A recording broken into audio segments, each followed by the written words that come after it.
presented to you today by the Friends of the North End Library, and we welcome any of you who are here in the audience today to become a friend, and if you'd like to do so, I have the brochures and the forms to do that. You can see me right after the presentation. So Anthony came all the way from New Haven today to present, and we saw, some of the friends saw him at the North Bennett School earlier this year, and we were very much impressed by his presentation. And he's a photographer and an author. I don't have the exact title of your book. What is it? This book, this is The name of it. From Italy to the North End. From Italy to the North End. Okay. Do you have some of those today? I bought a whole bunch today, yes. I have so many books. So, he's an author, photographer, and I'm sure has other talents that we don't know about. Not really. It kind of stops there. So he's a wonderful presenter, a wonderful storyteller, a wonderful photographer, as you will see. And I hope you enjoy this presentation. We're going to hold up just in case some people aren't here until 11. I think that, we can do that. Sure, We don't want I to. can just tell little stories. Oh, yeah, I know you can tell stories. I don't mind if you start. But before we even start, I just want to say thanks for coming. It's always, coming back to the North End to me is like coming home in a way. I feel like, I'm going to tell you the story of my upbringing. I grew up in an Italian, I'll tell you that story later, but I grew up in an Italian-American family with all the, everybody around me. But I always like to say, looking back at my life, I say, I kind of grew up in an Italian-American family, but I really grew up in Boston, in the North End. You just learn. You learn the street, you learn, you learn politics, you learn realities, you learn the value of friendship. And before I go any further, the reason why, I don't know, this is how I grew up Italian-American. I don't think there's a whole lot of difference between, thank you, New Haven or Boston in a way. But when we grew up,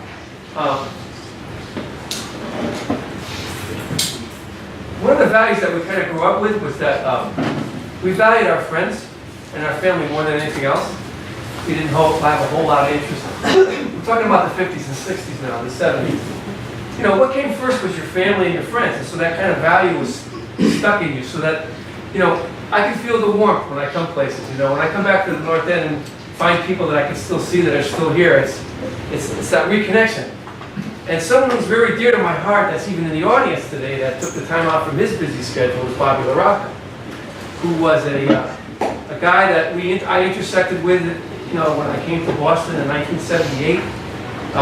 It was a meeting of Robert LaRocca and Jim Amalfitano. I don't know if any of you ever met him, but Bobby and I and Jim ran the ABCD Neighborhood Service Center.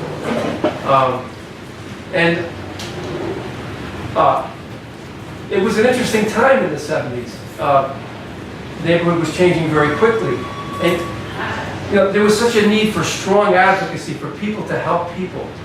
And this guy right here sitting in the back deserves a lot of credit because he was one of those unheralded, unspoken people who didn't really get all the fanfare, but he was one of those people in the neighborhood that really cared, put himself out there, and he ran the youth center right next door almost at St. Leonard's Parish, which is no longer there anymore. So I'd let Bobby have to say a few words.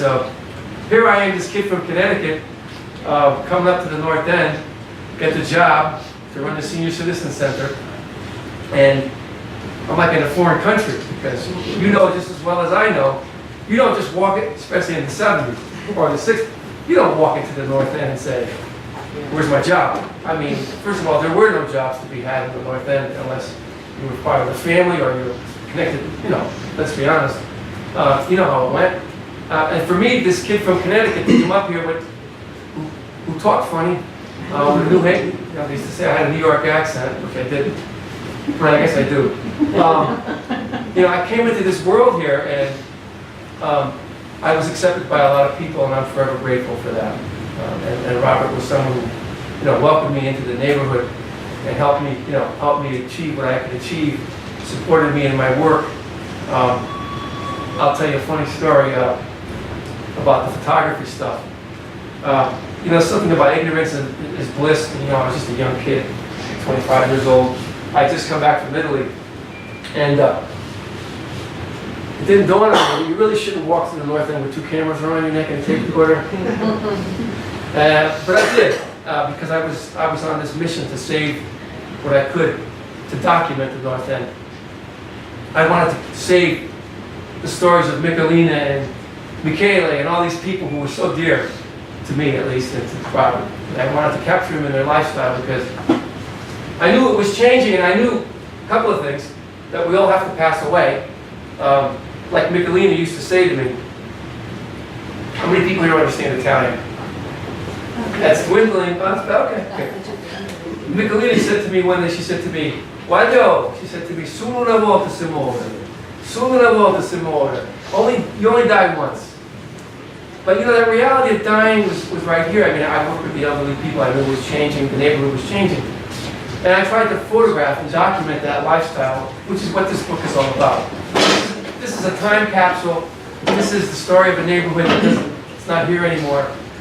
I think this is maybe, and pardon me, but I think this might be the best document we have of a typical Italian-American community that's left in America.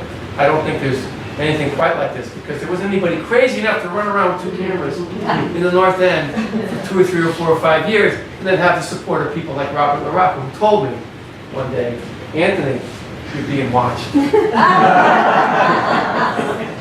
Of course, my face drained of blood because I knew what it meant. I didn't realize I surely should not walk up Prince Street because there were federal agents wiretapping the Angiulo family. I didn't realize it at the time, because I was totally into this project.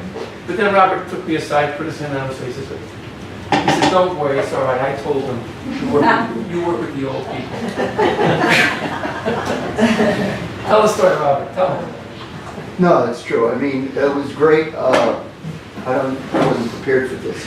But, yeah, Anthony was extremely enthusiastic, somewhat naive. And yeah, there were a lot of opportunities for conflict. The North End was, most of us who are here probably remember what it was like. And it was street corner society at its most intense moments.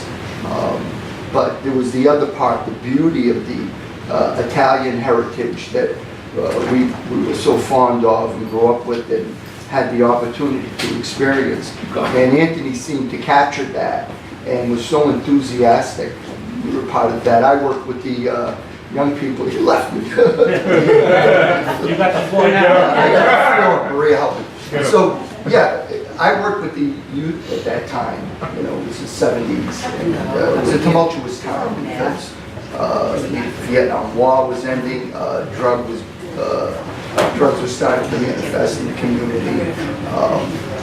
The federal agents were here trying to tap into the so-called Italian mob, the mafia.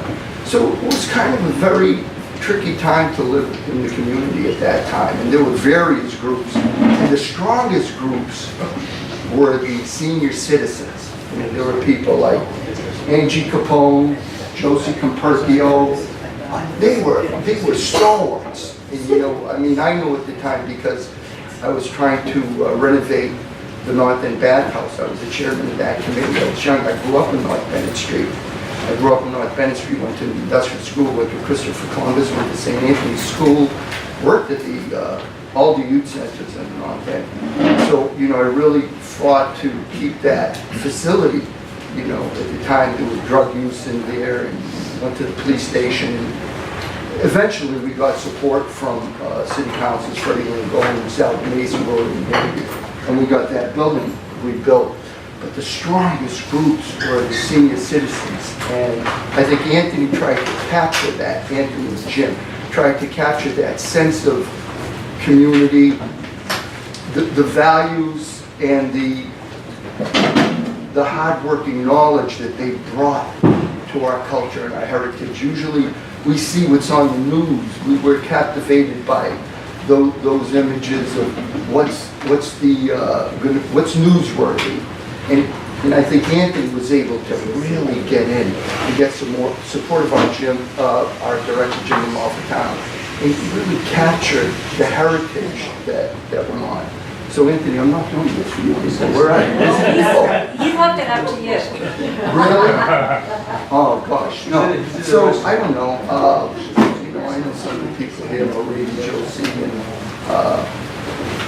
and the experience of friendship in the neighborhood. I grew up with, I'm the oldest of 7 of my parents' children. My mother's still alive. She had to move from the North End about 10 years ago. She lives in Winthrop. It was her birthday yesterday. But she still comes to the North End Health Center. It's called the NE/W. I saw it yesterday, what it stands for. So it's North End Heal, North End Waterfront Health Center. I still go to the health center for my medical needs. But Anthony, I'll let you don't do that to me. I grew up, like I was telling you about my family. It was very interesting because I had 2 sets of Italian grandparents who were born in Italy that came here at the turn of the century. I had a set of grandparents who lived downstairs from me, a set who lived next door.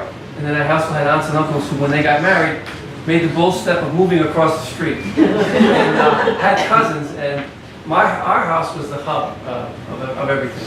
But my story begins here with my grandmother, because upstairs where I lived was, America, 1960s, kid growing up, the atomic age, Elvis Presley, and downstairs if you walk down, you walk back into medieval Italy, in southern Italy. You go downstairs, and there's my grandmother and my grandfather carrying out this old world lifestyle. I gotta tell you how much I value grandparents. I think it's such a shame that I think anybody who grew up with their grandparents is blessed. And anybody who grew up with Italian grandparents is doubly blessed. There's something so special about that. I love my grandparents very much. So my grandmother, Cesarina, which is a good name for her, Little Caesar. Not kidding. Cesarina lived downstairs and she was fearless. She had the kind of eyes, the black eyes, that when she got mad, she kind of mesmerized you, like, she would like hypnotize you like a strega, you'd have to do the malocchio to get it. You know what I'm saying? Don't mess with my grandmother. That's how she was. Now, I didn't realize as a kid growing up why she came to this country. Now, I've written a book about the women of Connecticut, and most Southern Italian women came from a very patriarchal society where the men determined everything. They told you who you were going to marry, when you were going to marry, and the value of a woman was how much she could produce at her loom, how much, how many cows could she milk, how many sews, how many pairs of socks could she make, how much prosciutto could she cook. That's the way it was. Well, my grandmother was very interesting because she was one of the only people who did something. She broke with history. She broke with 3,000 years of patriarchal history. When she decided to marry the man that she wanted to marry in her village, her father said no. She said to him, I could just see her facing off, I could just picture the whole scene. She said, okay, you want me to marry the guy? I'm leaving. She bucked the tradition and packed her bags, and a week later sailed to New Haven, which is why I'm standing here talking to you. But she broke with that patriarchal society because she had, what she had. She had guts. She had guts. So I go downstairs and, my grandmother, she had all these different ways about her. Like, I said to her, Grand, what are all those saints doing in your bedroom with big doilies all over the place? She said, well, leave them alone, just like you pray to them, everything will be okay. I didn't understand all that. Now, my grandmother didn't speak English very well, so we and I grew up kind of not speaking too much Italian, so we kind of invented our own language. So she had these ways about her. Now, do you remember what happened on July 20th, 1969? Man walks on the moon. You cheated. You did your homework. You were here last time. My grandmother never believed that television was real. Okay? So now I'm a kid growing up in the 50s and 60s. You're going to tell a 12-year-old kid in the 1950s television is not real? So we would argue. So if I watched television a little bit too long, she'd say to me, she'd go throw her hand up like this at me. I said, my Graham, that's Abbott and Costello. It's real. She said, no. She said, Michele che sta a televisione sono tutto mamucci. I don't know if you understand that. It's real dialect. It means everything on television is made up. It's all phony. Okay. July 20th comes around, man on the moon. The cars are blaring their horns, the people are running up and down our street with flags. America's the greatest country in the world. Man on the moon. Remember now, my grandmother doesn't believe this television is real. Television's real. Now she's in the kitchen just scrubbing the dishes away, paying no attention to what's going on in the parlor, the living room, where the TV is. Now my father was a very kind of serious guy. He wasn't, one for... He comes running downstairs. Now picture this scene. He runs downstairs and my grandmother taps her on the shoulder. She whirls around like this and gives him one of these looks like, hey kid, come on for me. He says to her in Italian, she says, Ma, tu hai visto dopo la televisione ci sta un uomo, papà lui. Says to my grandmother, Ma, do you see on TV there's a man on the moon? So she looks at him, she goes, well, face to see. She says, Ma, and she says, you fool. Man on the moon, get out of here. And he turns around and walks away. And that's the culture I grew up in. I mean, I could walk downstairs back to our history, and so for years, I always wanted to know where she came from, who my roots were, why she was the way she was. And every time I said to her, Graham, why did you leave Italy? Because, now we're studying, we're in grammar school, we're studying Bernini and Michelangelo, they give me these little pieces of our history. I figured, wow, what a country, it must be beautiful over there. I didn't realize my grandmother was a poor peasant who lived up in the mountains where she had to go out to go to the bathroom out in the fields, and she was very poor.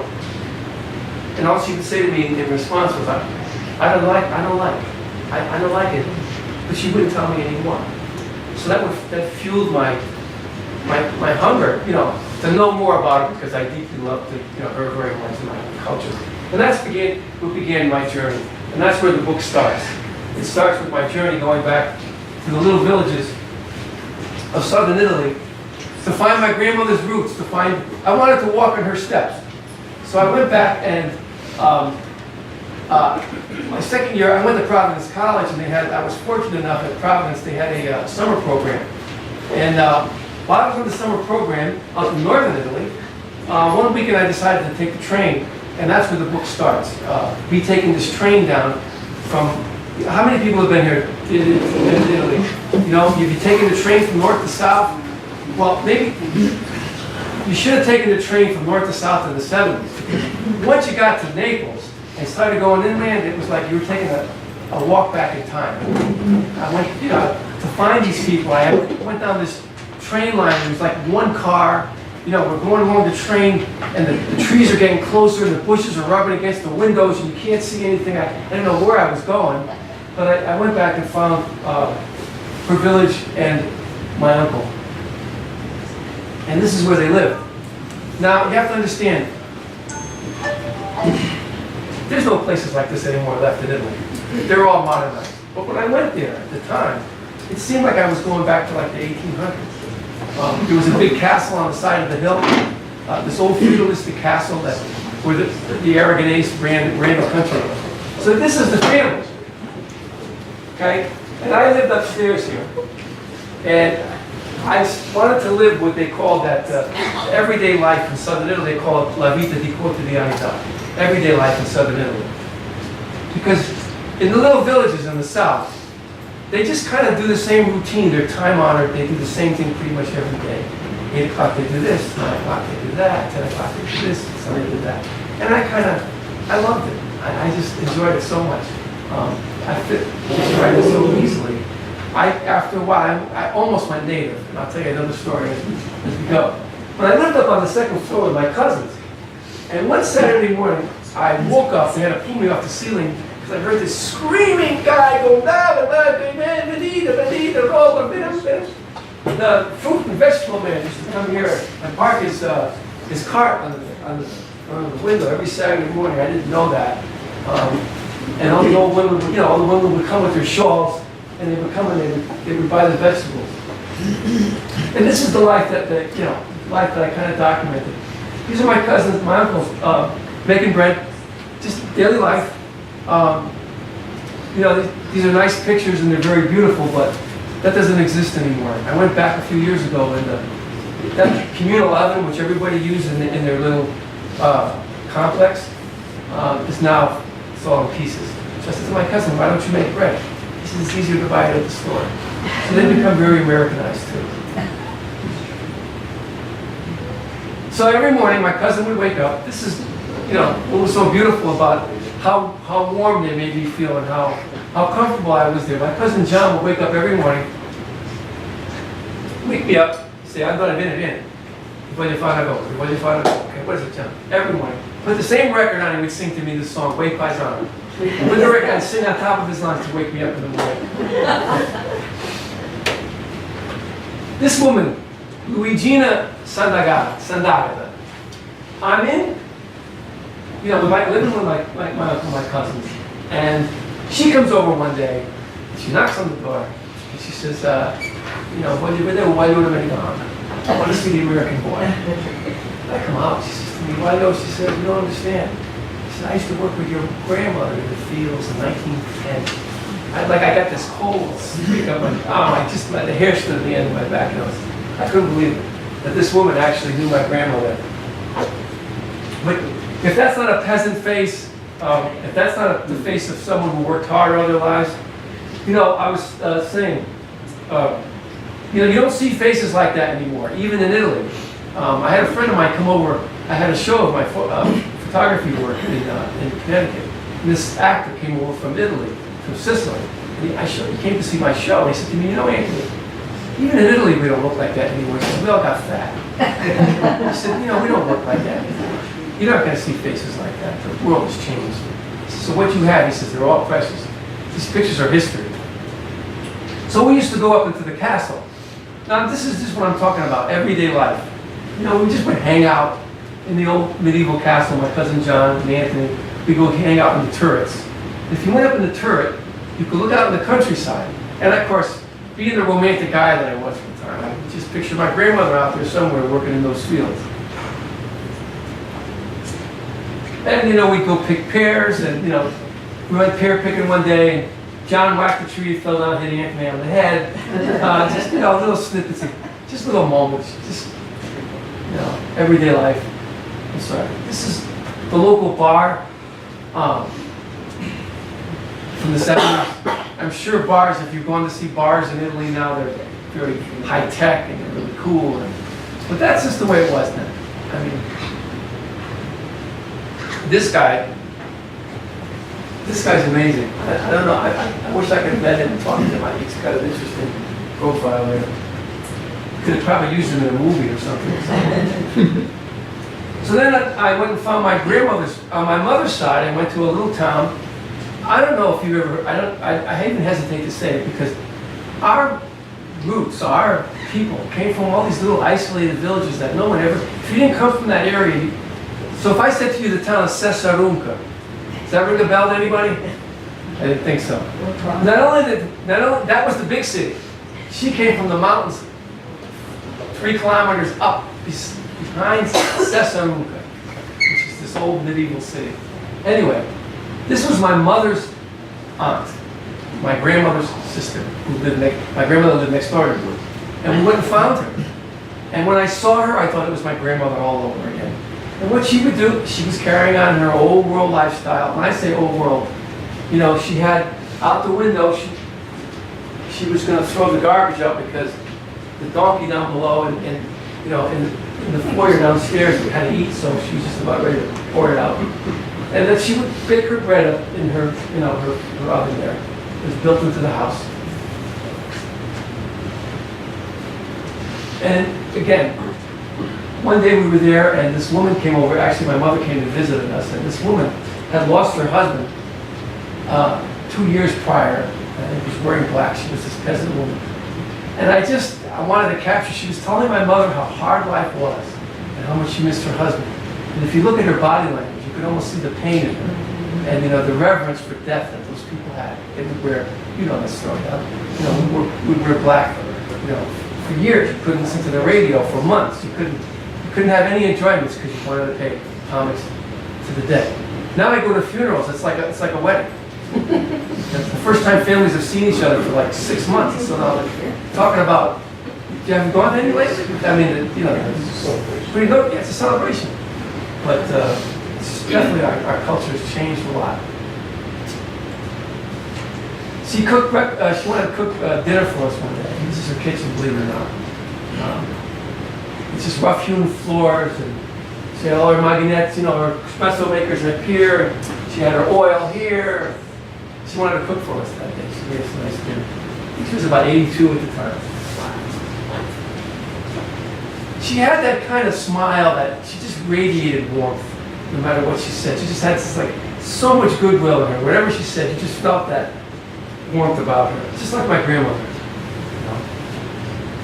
Of course, me and my camera, I always had it with me. And I always wanted to just capture these moments. So this is her bedroom.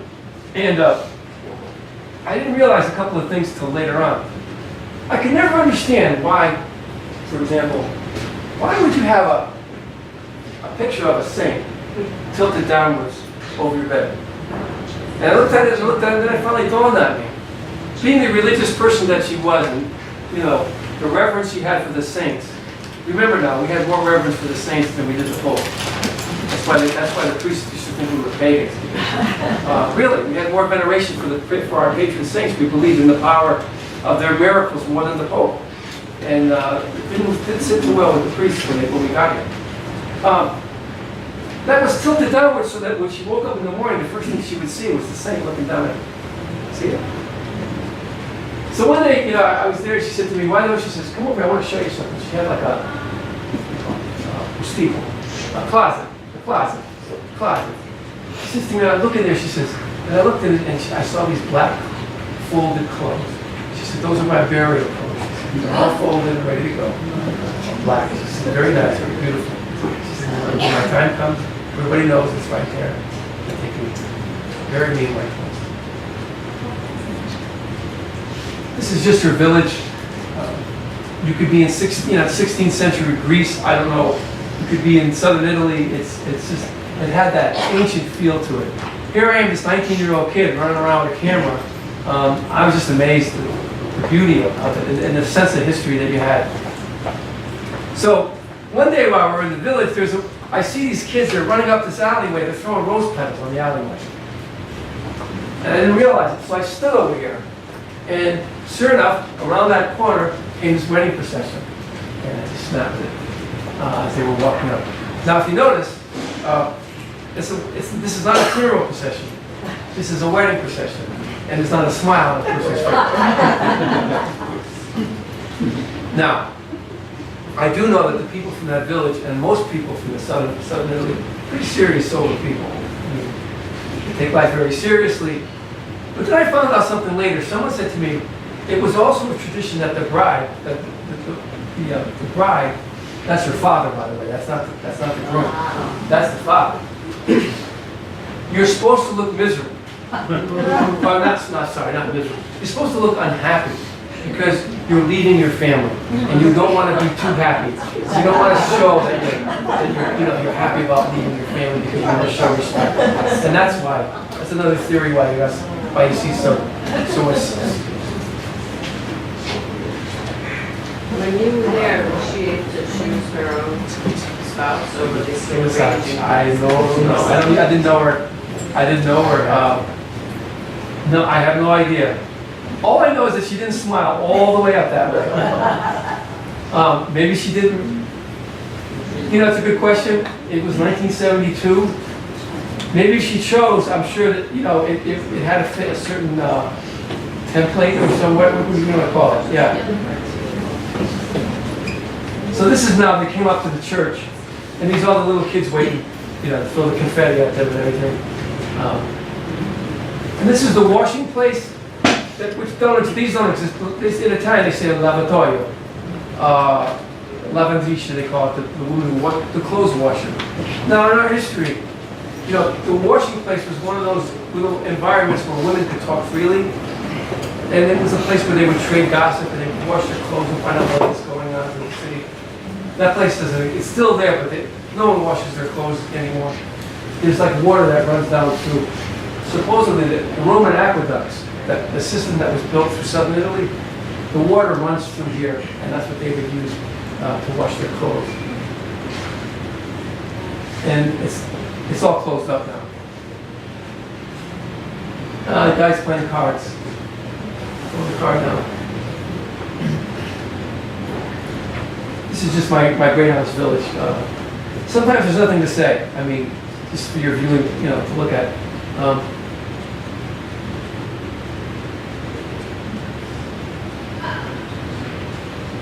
This is Naples. Some of my travels, the Galleria Umberto. I just stuck the picture, and I like the picture of the little kid looking at me. He seems so distant from everybody else. Everybody's talking. He's kind of just standing there looking at you. This is the black market in Naples. It was rough then. That woman there on the right means business. You could pretty much buy anything you wanted there, and I mean it. But you didn't go in there unattended, you went with someone. I like this picture a lot because it says so much about our culture and our history as Italians. We come from a tradition, of poverty. This is a perfect example. This was in Naples. I took this picture, I was in a car, and I used to drive my friend nuts. I said, stop the car, let me get this picture. And I jumped out. And the little kid turned into like little Mussolini. Look at that. As soon as he sees me, he goes, So, but, you have to remember that, as a culture and as a people, we descended from a society, at least in southern Italy. Think about this for a minute. Where did this poverty come from? There was no such thing as a middle class in southern Italy at the turn of the century. You were either very wealthy or you were very poor, or, I don't want to paint a very dark picture, there were people who had trades. They were masons, they were barbers, they were tailors, they had little businesses. By and large, you weren't going to pick yourself up by your bootstraps and get up from your state in life. There was no such thing as, think about this, an educational meritocracy that didn't exist where we came from. So, for example, you weren't going to get past the 4th or 5th grade if your parents owned a farm and you were living hand to mouth from the food you grew. So that's why a lot of our ancestors, especially the people that I knew in the North End, even my parents, even my grandparents, they weren't ignorant. They just didn't have the chance to get those writing skills, to write our history. And that's why Italian-American culture and history is not written anywhere, because we didn't have a chance to write our own history. It's an oral tradition, which is why I spent some time here recording people's voices and trying to save their stories. Because that's how we transmitted our culture from grandparent to grandson. It was telling stories, wisdom tales, folk tales, aphorisms. How many times, in our family, you never wanted to do anything to hurt your family honor. Never. So you grew up with that sense of family honor. So, my mother and father would say, my grandparents would say, if you messed up, they'd take you aside and they'd tell you in either English or Italian. They'd say, cammina con una faccia pulita. Walk with a clean face. But it didn't mean keep your face clean. It meant don't do anything to make your name dirty. But there was so many, we had all these checks and balances when we were kids. And that's, I think, part of the beauty of our culture. It made us good citizens. It made us, good people. I don't know where all that went. I don't know if it's still there. I haven't heard of it in a long time. But anyway, that's who we are, where we kind of came from. Oh, this is just a fountain up in the mountains. He says, drink and thank God. That was kind of nice thing to say. I'll leave you with this last story about Italy. So after I finished, I went to graduate school in Florence for a year, and when I was finished with my studies, I didn't come home. I wanted to go on what they call the Grand Tour. All the artists did that, from the 1700s, they went from Rome, and they would look at the ruins, they go to Calabria, and they go, well, I wanted to see Italy, and I wanted to photograph it. This is the town of Ravello on the Amalfi Coast. And I went there because I wanted to look at because I was an art history student, I wanted to look at the doors of the Duomo, and I got really carried away with the beauty of the city. Again, there I go again with the camera, not paying attention to where I am. And by the time it got to 7 o'clock, I didn't have a place to stay, and I realized that I had $100 with me for the whole summer. I'm not kidding. And Ravello at the time, the hotels there were still very luxurious. So in those days, they had what they used to call a stanza in famiglia. You could go and ask for a family to put you up for a night. They would just give you a bed for in those days, 3,000 lira, which is $6. You could take a night out. and just kind of, so I figured, oh my God, I gotta find a place to stay. So I went to the bar and I said, luckily I spoke the language, so I said to the guy, is there anybody listening? He said, don't worry, I got just a person for you. Palmina Manzi came down and barista introduced me, this kid from, this Italian-American kid from the United States is looking for a room. And so she comes up and she kind of like looks at me and kind of sizes me up, and I didn't know what to think. I mean, I was always being really respectful because, I mean, that's the way I grew up, and, always respect people and all that. She looked at me, she hesitated for me, she says to me, she says, you look just like my son. She says, he's just like you, he's got long curly hair and a beard, he goes all over the place. He's not here now, she says, but I got a room, come and stay. She said, you can come and stay in my son Bruno's room. And he'll be back in a couple of days. He said, but you look kind of like him anyway, so why don't you come? I'm not kidding you, the story's real. So what did she charge you? it's better than that. This is her cave where she used to, she had a little farm. And she used to process all her food there, make sandwiches for the kids. So the next morning, she says to me, okay, take Bruno's room. There's twin beds. She says, he'll be back in a couple of days. She says, just what would you like for supper? I said, well, whatever you want. She says, why don't you just take a little nap? She says, my husband will be home in a little while. We'll sit down and have supper. Okay? Now, of course, I was always taught, I mean, when someone offers you their home, that's one of the greatest gifts someone can give you. So you don't take it lightly. So I'm sitting down, thank you very much. I go in the room, I come out, and we have supper.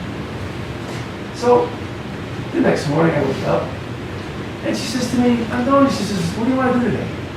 So I got my bag ready, I'm ready to walk out the door. She says, I said, what do you mean? She said, why don't you go down to the beach, she said, and come back up and we'll have lunch. And maybe Bruno will be back, maybe he won't. Now, on one hand, I don't want to take advantage, but at the same time, I don't want to be disrespectful. So I said, okay, Pauline. Oh yeah, I meant to tell you, her husband came too that night. Luigi, you saw him in the picture. Oh yeah, I got to tell you the story really quick. Luigi. So he comes to the table that night, and he walks in like so naturally. He goes, "Hey, Antonio, how are you?" I thought it was like one of my. I thought I was back in New Haven again. And we had a nice conversation. So he was working up in the mountains. Palmina says to me, "Why don't you stay? Bruno will be back." And so I stayed, and I ended up saying, "This is Bruno." 1975 now. He finally comes back, and for the next 3 weeks I stayed with him. And it was one of those unbelievable, beautiful experiences I ever had. One night, a couple of nights before I left, Palmina and Luigi sat down with me, and Luigi looked at me with a very straight face and he said to me, "Andoni, would you like a job?" And I looked at him and I said, "Guys, I'm 22 years old, I got a camera, I want to be an artist, I want to take pictures, I want to experience Italy, I want to see life." I didn't know what to say to the guy. I said, "What do you mean?" He says, "Well, I can get you a job if you want to stay." I was non-committal, I didn't know what to say. I found out later that not only did they have a job for me, but Palmina she wanted me to marry her niece. And she was very serious about it. She was very, very serious about it. That was the payment. That was your job. Yeah. Is this you? No, come on. No, that's not me, that's my cousin. So,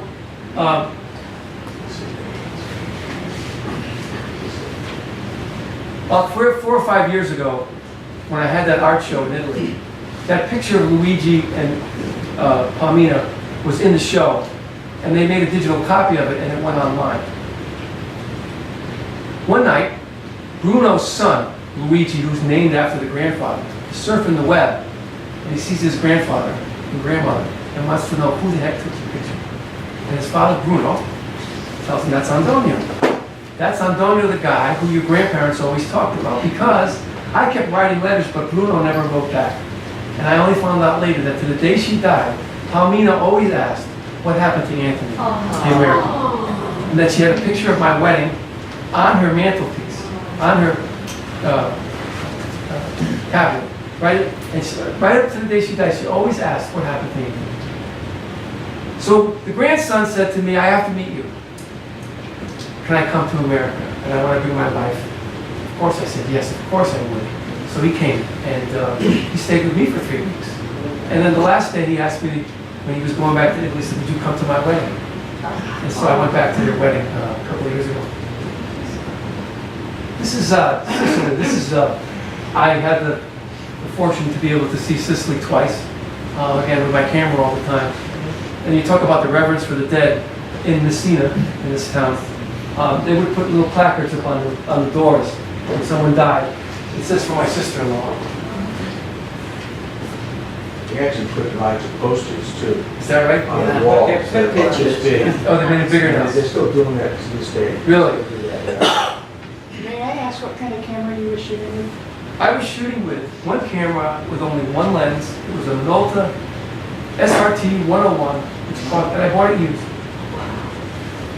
I had a 50 millimeter Roker lens. That's it. Yeah. So I had Anthony, do you remember where in Sicily you took this? Messina. No, I'm looking, as soon as before you said it, my family's from Sicily, from Oliveri, and I thought it looked like my grandmother, the eyes. I don't know why. Yes, Messina. This is the basket weaver. This is in Messina too. This is Palm Sunday in Cefalù. Now I climbed up on an iron picket fence, and I took my life in my hands taking this picture because if I ever fell. But I guess the cardinal, the bishop came, and it was beautiful. I mean, the reverence for that, for the Palm Sunday, made me think of how serious we took it when we were kids. Palm Sunday, even in America, was a big deal. And the kids still make palm. Cefalù. I'm going to run through these quickly so we can get to the north end. I don't want to make your eyes bleed. This is Alberto Bello, the truly conical-shaped houses are. I like it because I got the guy in the pictures. This is just a medieval church.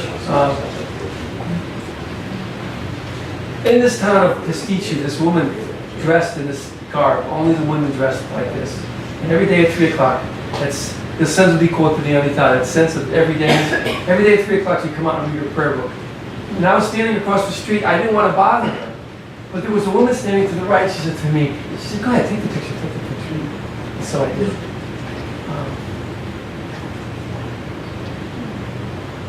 And Italy's very political, you have, the communist sign written over the fascist sign, you have that tension between left and right.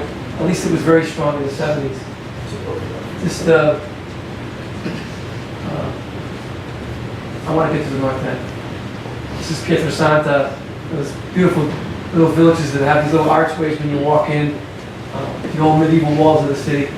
Anybody ever been to Pietrasanta? It's the place where Michelangelo got his, hand-picked his, where all the Carrara marble comes from. This is Rome. I was just walking, again, you might categorize the work as street photography sometimes. As I'm walking the street, something would hit me. This kid was, this was the back end of a restaurant in an alleyway. The kid was, I don't know what he was doing. Right? He said, do you mind if I take your picture? She said, sure. So that was in the show, and I titled it Why Yo. A little Why Yo, isn't he?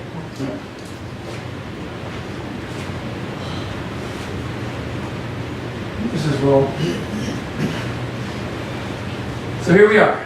So in 1978, my girlfriend at the time, who's now my wife, called me up and said, there's an advertisement in the paper, in the Globe, I think you should get.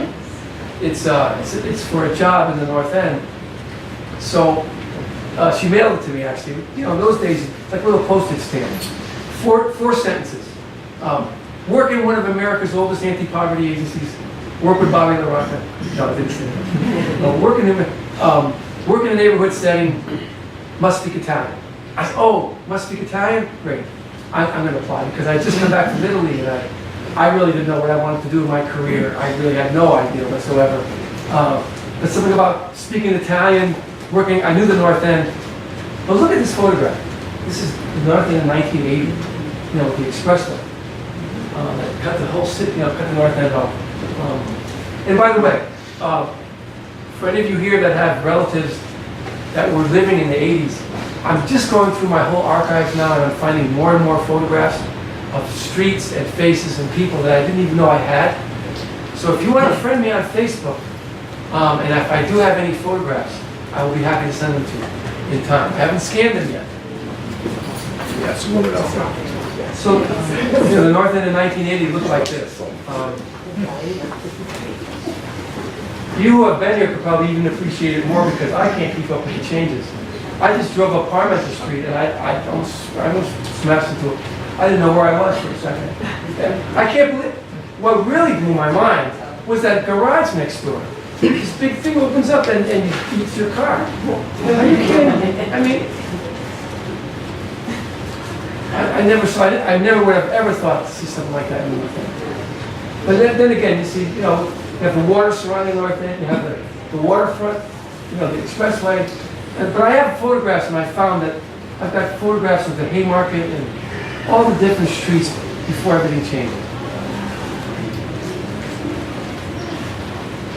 Someone emailed me and said that's their father. I don't know if they're here today. Who is this? Nicky Sula. Sal? Nicky Sula, wasn't it? Nicky Sula. It's Nicky Sula.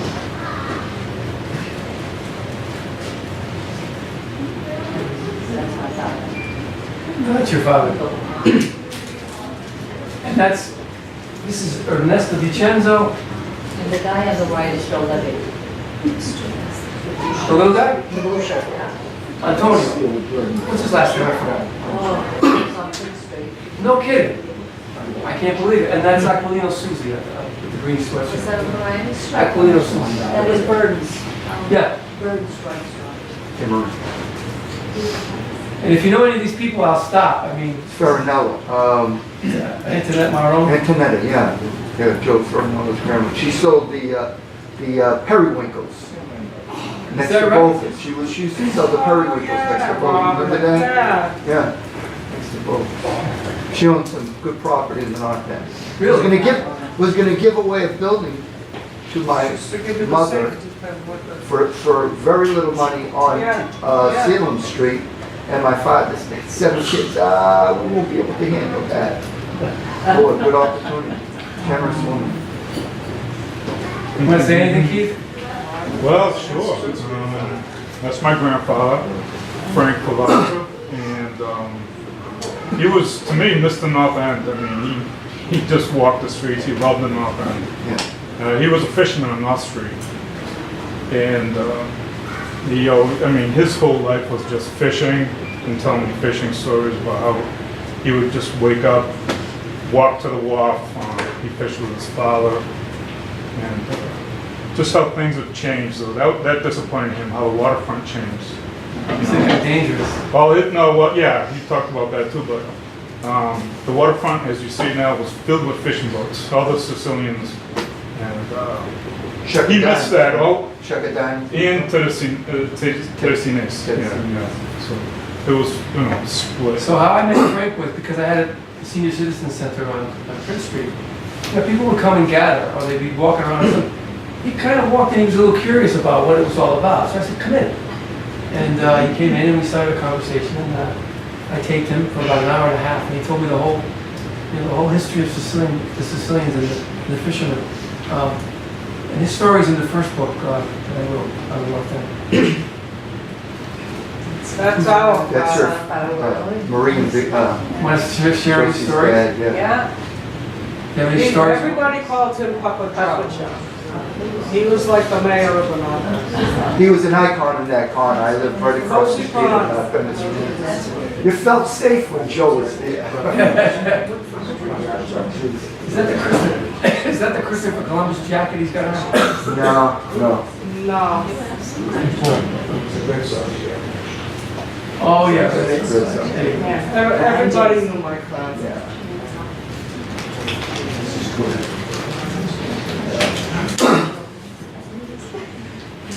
This is Giuseppe Mostone. I don't know if anybody knows him, but like I said, I was just trying to capture just daily life you know, the rhythms of the streets, how people went about their business and lived their everyday lives. Every time I talk to people about the North End, they say, well, gee, it hasn't changed, has it? And I say, well, no, the bricks and the mortar are still there. You know, sidewalks are still there. But the people are gone. They don't know what I don't think they quite know what I'm talking about. And if you didn't know these people like I did or we did, it's hard to explain to people. So maybe I'll leave my legacy in the photographs and let people decide for themselves. Hopefully, in these pictures, I've captured something in those faces that speak for them, that show that loyalty to their family, that hard work, that care for others. This is North Bennett Street Court, which is no longer there. It's sealed off now. You go down North Bennett Street, there's North Bennett Street Court. If you walk into the right, there's the apartment, but this was to the left. It's a brick wall now. They converted it to something, I don't even know.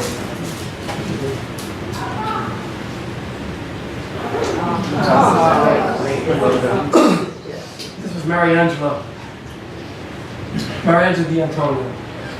Does anybody know her? Well, let me tell you her story.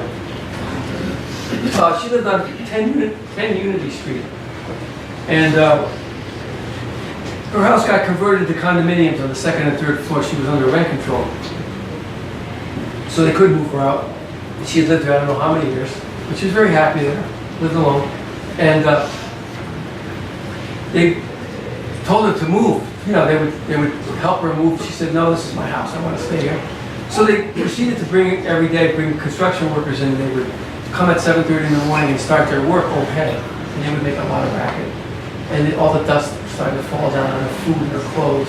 And they'd put that big tube out where the refuse used to come down into the dumpster right outside her window. And she was adamant, she didn't want to leave. She said, this is my house, I'm not, despite all the hardship. And finally I said to her they would even pay for her. They would pay her moving expenses, they would pay her rent for a year. I don't know the deal they tried to make with her. But no, she said, I'm staying. One day she stepped out. You know how Unity Street is, there's like 2 steps and then right onto the stairway, onto the sidewalk. She looked up and lost her balance and broke her head and fell.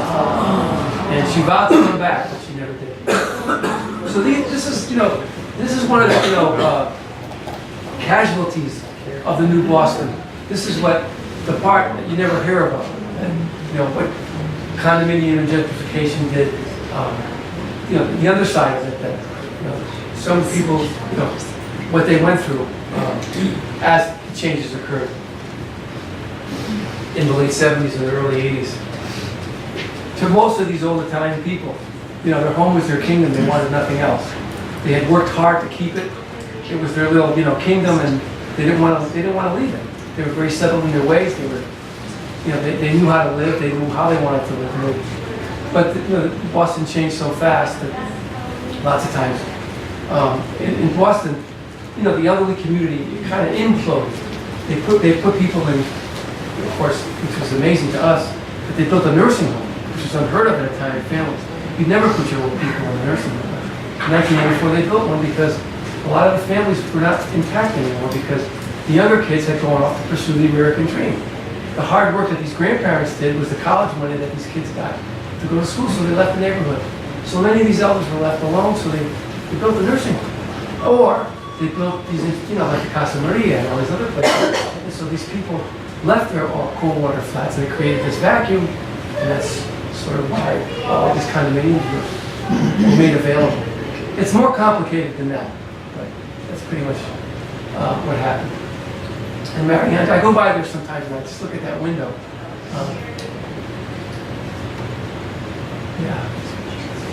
This is Maria Carbone. She was on Charter Street. And every day, at 11 o'clock, she'd feed the pigeons. So he's in bed. That's Mariano Panisi. That's on Moon Street, where that's Honey Fitz's old house. Those guy for God, I made the mistake last time. I still have a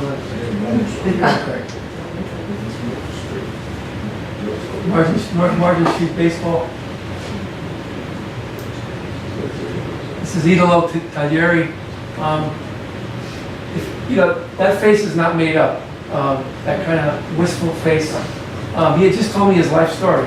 I had just tape recorded his whole story. And as he was telling me his story, it seemed like he was kind of putting his life in order. And I asked him if I could take his picture, and he said, sure. And Idolo passed away 2 months after that. He was not well. It's Prince Street, isn't it? Yeah. There used to be a laundromat, like 3 or 4 doors down there. Right. Does anybody remember the name of the guy who ran it? I remember his white guy, the old guy, his white. It was there not too long ago. Last 10 years.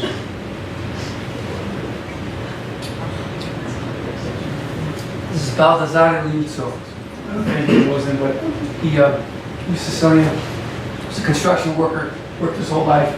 He was like 90 at the time. He was taking care of his elderly sister who was 89. They lived up like on the 4th floor. And she was getting dementia. And he was telling me that day that his sister was driving him a little crazy because she'd wake up at night and cry for a month all night. Couldn't go to sleep. He said he felt like he had to take care of her because there was nobody else. But he was 90. This is Filomena and Antonio Pugnale. They used to live on Towson Street. She was, you know. This is what's her name again? That's, is it Phil? She lived across the street. Yeah, you told me about about Bennett Street. Yeah, you told me. Is it Philomena? Yeah, I forgot her last name now. This is Margaret Street. He's in a store. What was that? He lives here. Was that a lived there, store? third floor. What was that anyway? Store, a little variety store. A what? Variety store. There's no Yeah, sign up right. there. No. That was a pizza shop What, what? Before, many years ago. Okay, Ford, yeah. okay. they could sell. I just couldn't get over, the clothes hung out and there's just black Used to Cadillacs. be a sandwich store around Yeah, there. right. Sammy. They've got When I was in high James school, Parker. there was a sandwich store. Yeah. This is Aquilino Susi. He was from Solona. This is this woman told me some stories. Her name was Emanuela Pucara, and she was really amazing. She told me a story that during the war, she was, they were trapped by the Germans. The town was run by the Germans, and she had 3 children at the time, and they rationed the bread out, and that with these 3 children, obviously, you needed a lot to feed them, and the Germans announced as they were pulling out, as the war was turning in favor of the Allies, that they were cutting back on the bread. And she told me that she got in line one day and they announced that they were only going to give her half the bread that they usually gave her. She went up to the German soldier with an arm, with a Tommy gun, and shoved him against the wall and said, "You give me my bread." And she lived to tell about it. Yep.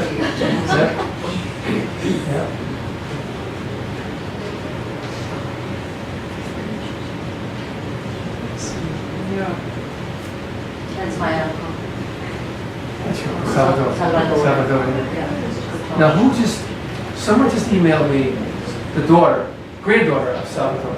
No, that was me that I emailed you on the Okay. mailbox. And I just sent, they wanted a copy of that. Oh, you did? Yeah. This is just daily life in the Prado.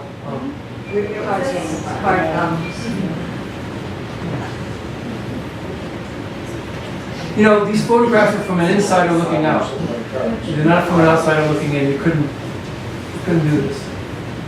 I don't know if anybody recognizes any of these people, but I knew them all. You see a relative, just speak up. It's okay. How long did you live in Monroe? I was here for 6 years. I didn't live here. I stayed here. I was here the first year, but it got so intense. I couldn't stay here all day. Not that I didn't mind. I didn't mind it, but it just got really intense. I can't see because your job was in the streets. My work was in the streets. I'd see people in the streets all day long. I would maybe carry on more business in the street than I did sometimes in the drop-in center, because you have to remember, when we had the North End drop-in center, we had legal services for people that were getting thrown out. Every Wednesday, Maria Paduca would make soup, so half the neighborhood would come and have soup. We had all kinds of activities for people. The guys would come and play cards. And Connie was working there at times, right? Connie, at the ABC Center? No, Maybe that was later. later, yeah. Oh, well, it's a long time ago.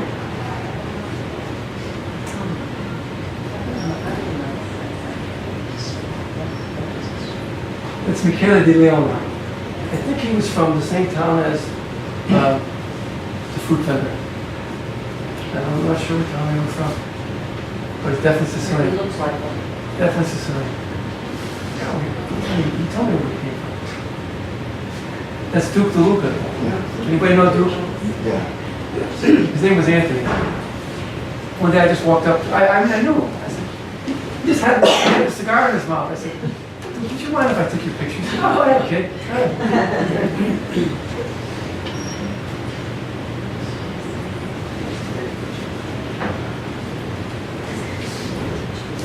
This is the drop-in center, it's no longer there. It was knocked down. When did they knock down the parish?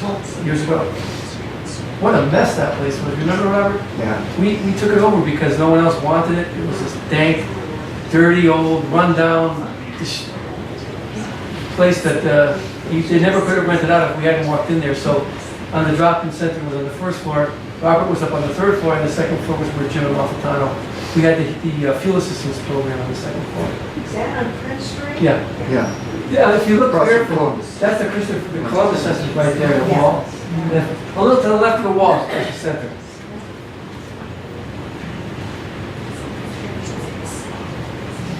That's Louis Murata. That was on Prince Street. This is the club, the Teresa Club on Endicott Street. That's Antonio Paduca, this guy. This is where Manja Manja is now. Did they reopen or are they still closed? Okay. No, they. Still closed. It's still closed? Well, that's where Manja Manja is today. The lodge is still there. What? The lodge is still there, yeah. It's on Salem Street. That's on Salem Street, exactly. Yep. Oops. Uh-oh. That's on nothing. Oh, I hit the wrong button. Now I messed it up. Mr. Conti, help, I hit the wrong button. That's nothing. Yeah. All right, wait a minute, no, maybe we're okay. The Okay, I'm sorry, we're all right. Yeah, that's right next to O'Carroll's. Yeah. That's not finished. That's North Bennett Street. Yeah. Petonsoni's. Do you ever heard, that's Parciali's, yeah, that's Parciali's great-great-grandmother now. Her name was Luisa, her name was. No, not Luisa. I forgot her name. Luisa's the other lady in there. But I guess that's when they used to make pizzelles and tamales. They tell me they don't make them that much anymore. See the tamales? That's Ginevra Federico. Ginevra. She was from Abruzzi. And she used to walk so fast. Every time I would see her in the street, she'd come up to me. Before she started the conversation, she would preface it by saying, "Hey, God bless you. Good boy, good boy. God bless." And then she'd go whirl off into Italian stories. And then she's, "Okay, I gotta go. God bless you," and zip away. She's just something. That's Fauci. He's Fauci on that's Nick Argiro. I don't know if you remember Nick. Yeah. Michael Palermo's. Michael Palermo. That's Lopalado's food store. Yeah. What was his name? Lopalado. Low. Lopalado food stand. See, I didn't know that. What's it today?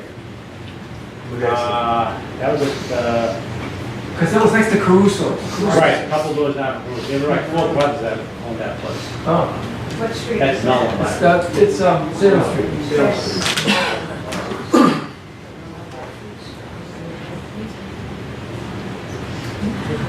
That's Lopalado. Yeah. See, they're ahead of the time. I used to go in the back room there when I was a That's a kid. big deal. You do what? I used to work right across the street when I was a kid. That was a new one. That's Nicolina Manfra. Yeah. Where are you? There's David. Yeah, that's you.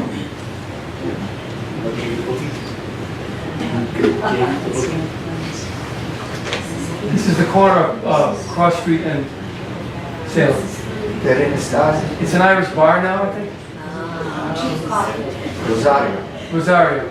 Yeah, it was Rosario and that guy Michele with the dog, we came from the same town. I forgot which one it was. The guy before that, Anthony, was that Anastasia who used to come to Pal's lunch and hang out there? Yeah. right No. in front. That's not him? No, it looks like him though. Yeah, it does. What price is that? 10 foot. Was that? This Rosario. Yep. This is Ursula Baldassi. Every day she'd walk up street, Prince Street, to go to church at St. Leonard's. That was just her way. And you knew it by clock. Clock was 7:45 every day she'd come up the street. And just one day I said, Ursula, let me, she was all dressed in black. Can I take your picture? The sun was just coming up, as you can see, it's hitting her right in the forehead. Oh, what a character he was. He was from Palermo. Oh, no, he was from Riese. Oh, what a ride he was. Mazzucci. Was it Agnes? Agnes. Yeah. Wigan Street, yeah. Yeah. It's Carmela Maffei, Carmine Taglieri, his grandson. They tell me he just passed away. That was, this is Alberto Sorrentino. His son used to have a toy store on North Street.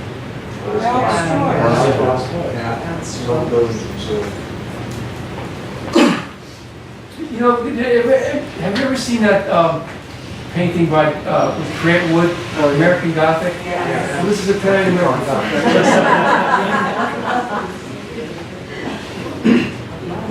This is Catherine and Gregorio Lomano, Calabria. They had just done their shopping.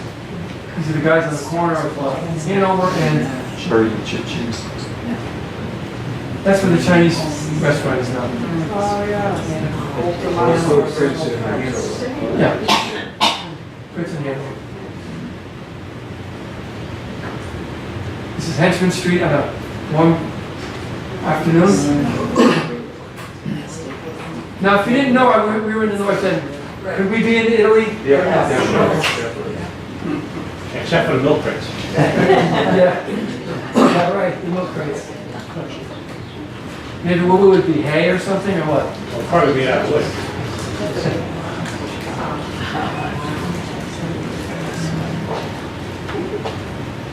Some of the feasts, this is the Madonna del Anzano. I always like to say that some of these feasts were pretty much run by the community. People that lived here or really close by organized them.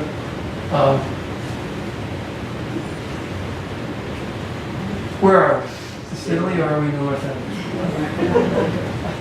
And the kids would get the donations and they put the money in to make sheep.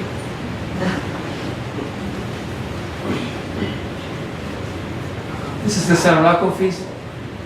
Do they still have the San Rocco feast? No. They don't do that anymore, do they? That's Guy Giraffa, the band.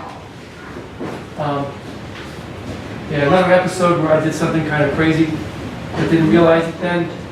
To take that photograph, I had to go up to the 3rd floor of an apartment, and I asked someone if I could go upstairs because the door was open, and I did, and I later found out it was the Angiulo apartment. And I had a camera around my neck and a tape recorder. And I lived to tell about it. Did you have an espresso while you were there? But on the other hand, if I hadn't done that, would we have this? Because this is all we have really visually of our history and our culture. This is Maria Nastasi. She was like the chairlady of the San Rocco Society. She would help with all the decoration. This is what I mean. I used to like to do the feast for the people that were in the neighborhood would take part in, in putting it together. This is Jimmy Brovacco on the right. He used to carry that saint with him until he was 84 years old. Carry it down from the 2nd floor to the drop-in center, every year.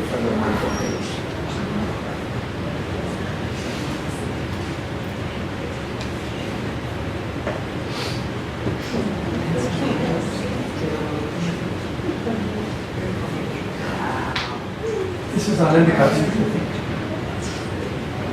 They don't do that anymore, do they? They still do that part? And then the doves fly out, or pigeons, whatever? That's St. Anthony, right? No, that's San Rocco. Yeah, City of On Endicott? San Rocco used to do that. Yeah. Eddie Block. Does anybody remember Eddie? Oh, yeah.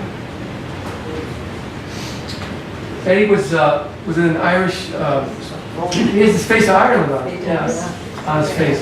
He was adopted by Sicilians in the North End. He was an orphan as a boy, and then they adopted him. And here's this guy, you know, he was wonderful. He took him to the Tropics Center. The map of Ireland on his face spoke fluent Sicilian. There's a little sign for him for where he was killed. There's a little square dedicated to him on a commercial or Battery Street where he got run over.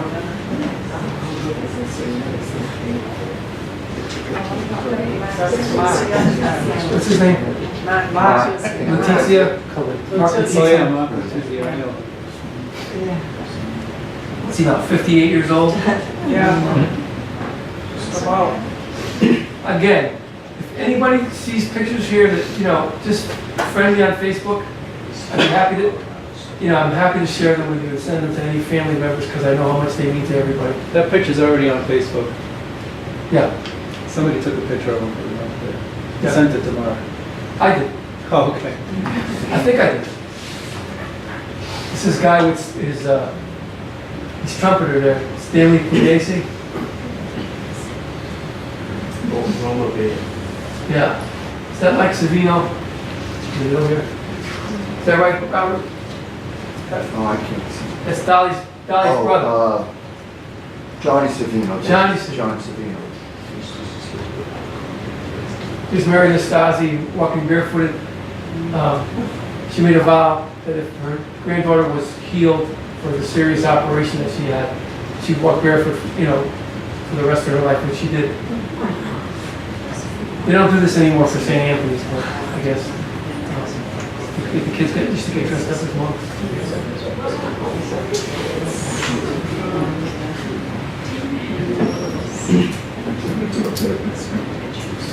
This is not a first communion. This was part of. This was part of the feast. Yeah, just to get the kids dressed up. Does anybody know that nun's names? So this is the fisherman's feast. Remember now, this is before the digital age. So the sharpness.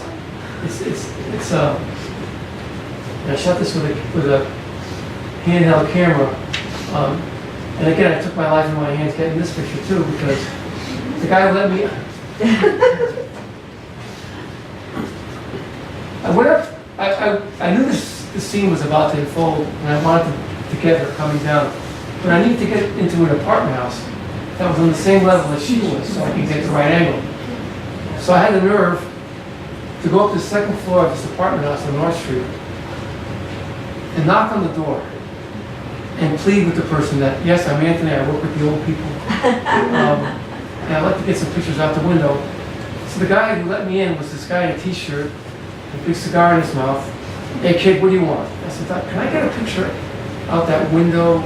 Yeah, sure, come on in. And I walked in, there was a big card game going on.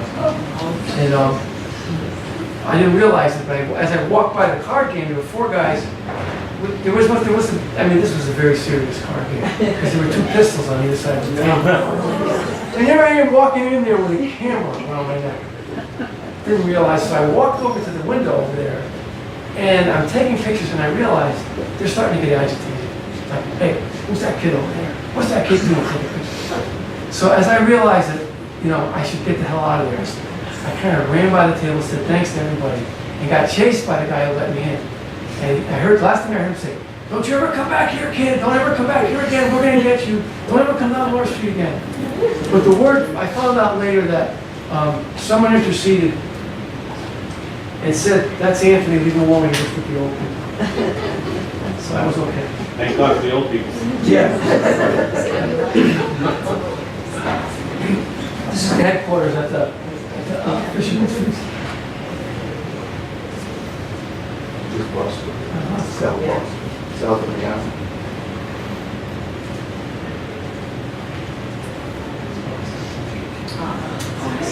caramel on my face. She was on her way to the St. Anthony's feast, I think. It's that St. Anthony's feast weekend.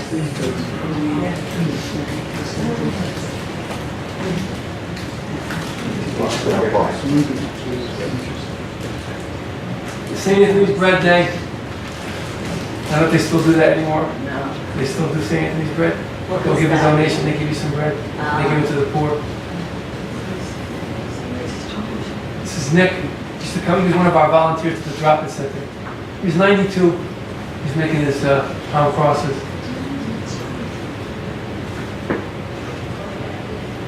Gabriele. Tony Paluca. Sal. Charlie Chaplin. He was from Sicily, this guy. Sam, everybody remember Sam on the right? Sonny's Coffee Shop. It's Unity and Toast.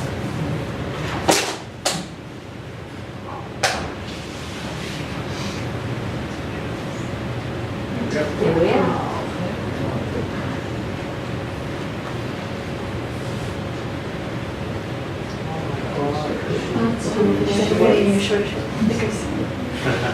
Anybody recognize anybody here? Everyone. Everyone.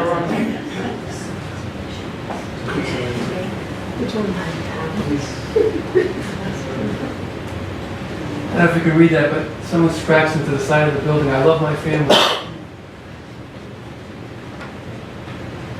It's Peter Siciliano. Oh, yeah. He used to work at Guada La Strada on North Washington Street. Yeah. His mother too. Does anybody know?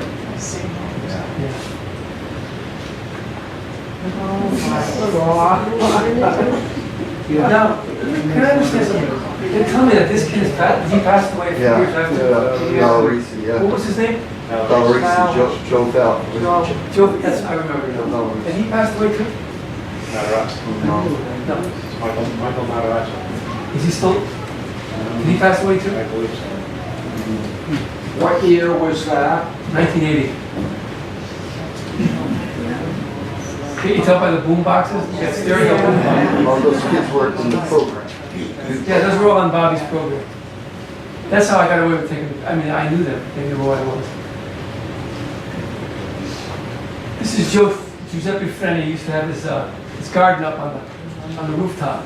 I used to go and visit him once in a while, see how his tomatoes were doing. He was from Riese. Riesano he was. Tony Paluca. This is the Cunales down in their basement, making wine. Libby Federico making wine on Powers Court. Pasquale Capone making wine downstairs at his place. That's that's John Paluca's father. I used to know my father. But this I call this the Madonna of the hallway. See the Madonna up there? Yes. Yeah. You know, when I show this picture, I don't mean any disrespect at all. All I need to tell you is that when we got here in the late 70s, I mean, people were still living in these cold water flats with no heat, and they were poor, and they needed help. And that's kind of what we're all trying to do. Yeah, this is a cold water flat. That was her electrical light for her kitchen. That was Maria Cupolo. I don't know if you know her. This was her kitchen. If you notice that a lot of places always have that green color. That green color, yeah. It's very typical. Yeah. That mint green. They had a reason for that. It was what? It's something they say.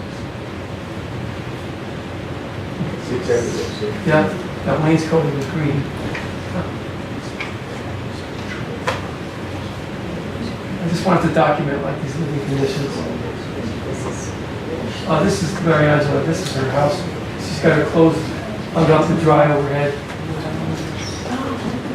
This is Tom Bardetti, lived alone. I said to him, Tom, how come you got 3 calendars up there? I mean, why? I said, well, the social worker, because he had nobody, he had no friends, no family.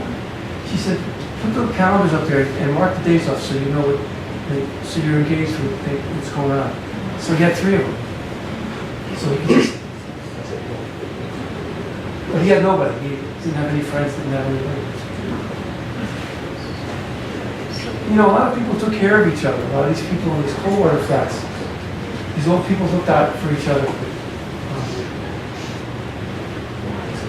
She used to read her prayer book every day.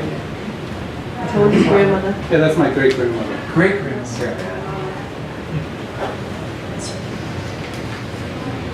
This Mariano Panisa, I said to him, you know, why, I noticed his hands were so, he said, that's because I used to put my hand in the water as a fisherman for so many years, my hand got all my friends. With Paducah up in his apartment. Christmas in the North End. That's Alice, remember Alice? Yep. That's Nick Argero's daughter, Marion. That's Michael Palermo's Christmas in the North End.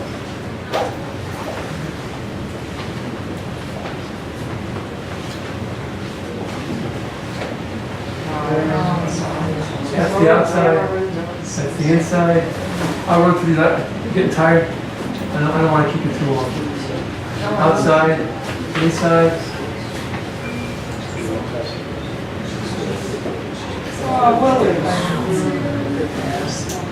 Outside and inside. Wow. Oh, Robert, I did find a picture of Sheldon's. I found it last week. Yes. What was his last name? Oh, was it Sheldon? No.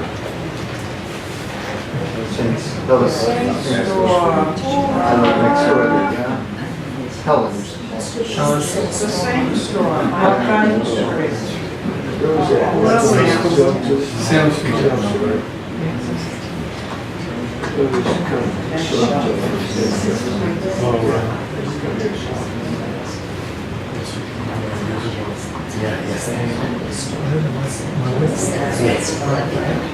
That was interesting. Yeah. I'm getting a little lightheaded. Robert, what is this?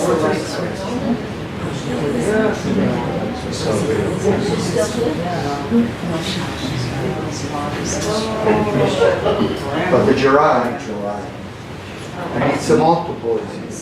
He was in charge of the most early games. Rosalie. Was on part of Taylor, yeah, Dorino. Yeah.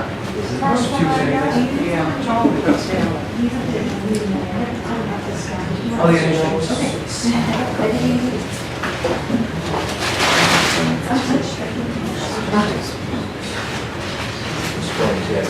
That's Mario's barbershop on Endicott.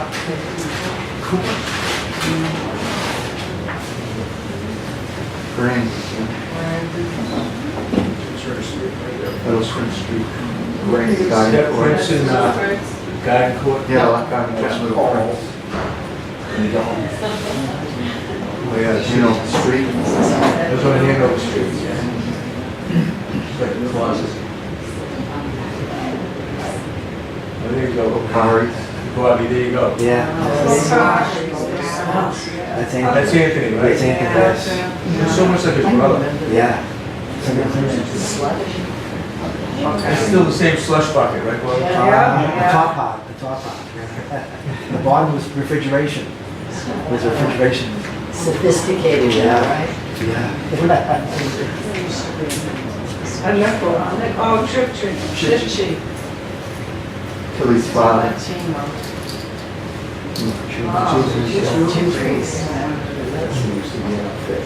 That's higher, Bill. Yeah, Jimmy Wild. Oh, yeah. Hey, pal. Yeah. Hey. How are you? Good. Keep going.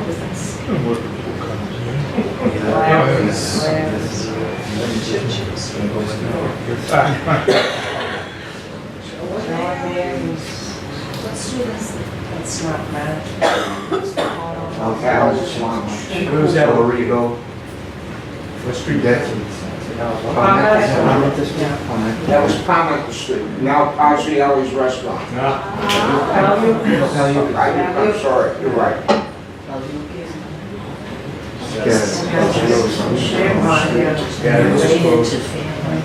That was just sold. They need water, so. Yeah, I know.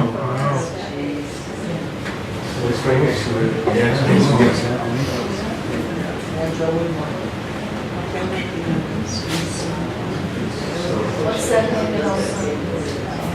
It's a rabbit. It's a rabbit, yeah. See, me hanging right beside him. Which is That's the original, right?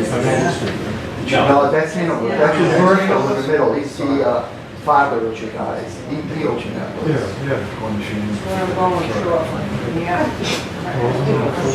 Yes. It's not Belusso's, right?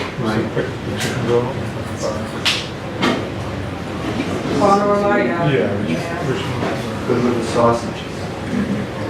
Bacala. Babaru.